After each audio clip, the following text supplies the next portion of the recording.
From the Gospel according to Matthew. At that time, Jesus walked by the Sea of Galilee, went up on the mountain, and sat down there.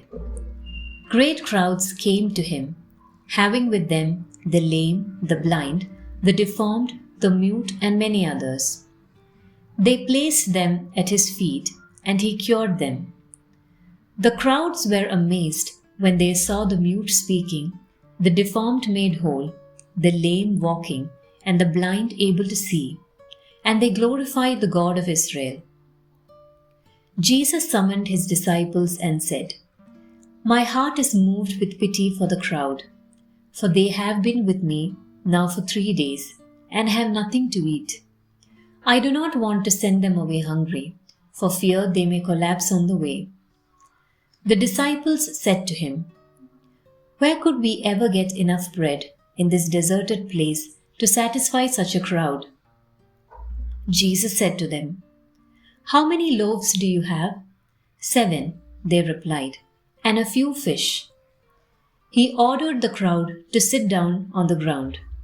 Then he took the 7 loaves and the fish, gave thanks, broke the loaves, and gave them to the disciples, who in turn gave them to the crowds. They all ate and were satisfied. They picked up the fragments left over, 7 baskets full.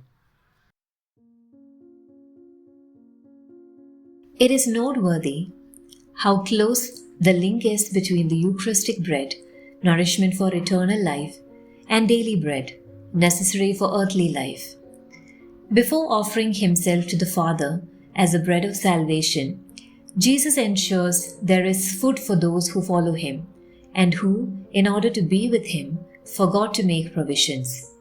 At times, the spiritual and material are in opposition. But in reality, spiritualism, like materialism, is alien to the Bible. It is not biblical language. And we are called to approach the Eucharistic table with these same attitudes of Jesus. Compassion for the needs of others. This word is repeated in the Gospel when Jesus sees a problem, an illness, or these people without food. He had compassion. He had compassion. Compassion is not a purely material feeling. True compassion is paterekon, to suffer with, to take others' sorrows on ourselves. Perhaps it would do us good today to ask ourselves, do I feel compassion when I read news about war, about hunger, about the pandemic? So many things. Do I feel compassion towards those people? Do I feel compassion toward the people who are near to me? Am I capable of suffering with them? Or do I look the other way? Or they can fend for themselves? Let us not forget this word, compassion, which is trust in the provident love of the Father and means courageous sharing.